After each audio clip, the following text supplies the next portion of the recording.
Hey, Shalom Akim, Yahabashim Yahshua Barakathum. Today we're going to read the second book of Ezra, chapter 13.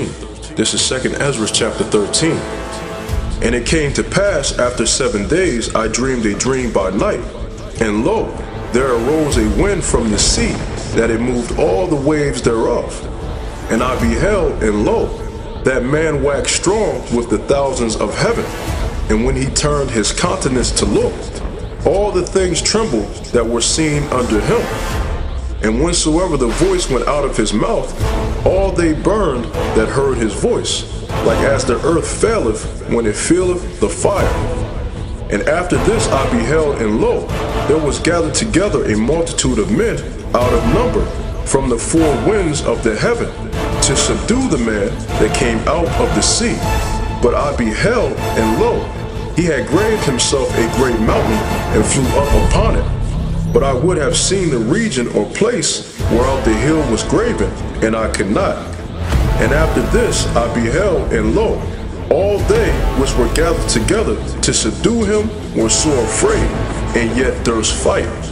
And lo, as he saw the violence of the multitude that came, he neither lifted up his hand, nor held sword, nor any instrument of war. But only I saw that he sent out of his mouth as it had been a blasted fire, and out of his lips a flaming breath, and out of his tongue he cast out sparks and tempest.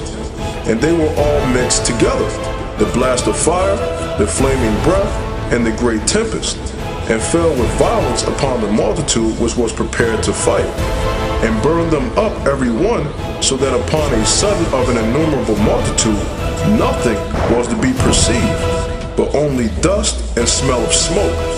When I saw this, I was afraid.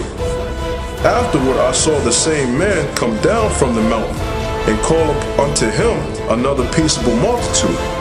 And there came much people unto him, whereof some were glad, some were sorry, some of them were bound, and others some brought of them that were offered. Then was I sick through great fear, and I awaked and said, Thou hast shewed thy servant these wonders from the beginning, and hast counted me worthy that thou shouldest receive my prayer. Shew me now yet the interpretation of this dream. For as I conceive in mine understanding, woe unto them that shall be left in those days, and much more woe unto them that are not left behind. For they that were not left were in heaviness. Now understand I the things that are laid up in the latter days, which shall happen unto them, and to those that are left behind. Therefore are they come into great perils, and many necessities, like as these dreams declare. Yet is it easier for him that is in danger to come into these things, than to pass away as a cloud out of the world, and not to see the things that happen in the last days. And he answered unto me and said, The interpretation of the vision shall I shew thee, and I will open unto thee the thing that thou hast required.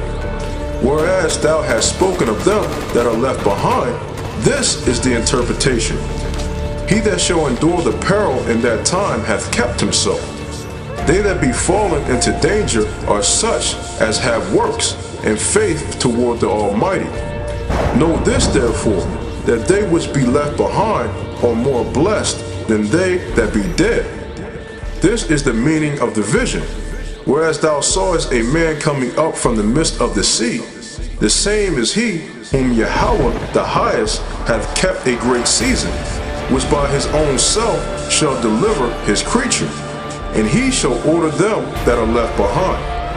And whereas thou sawest that out of his mouth there came as a blast of wind, and fire and storm, and that he held neither sword nor any instrument of war, but that the rushing in of him destroyed the whole multitude that came to subdue him, this is the interpretation. Behold, the days come when the Most High will begin to deliver them that are upon the earth, and he shall come to the astonishment of them that dwell on the earth. And one shall undertake to fight against another, one city against another, one place against another, one people against another, and one realm against another. And the time shall be when these things shall come to pass, And the signs shall happen which I shew thee before. And then shall my son be declared, whom thou sawest as a man ascending.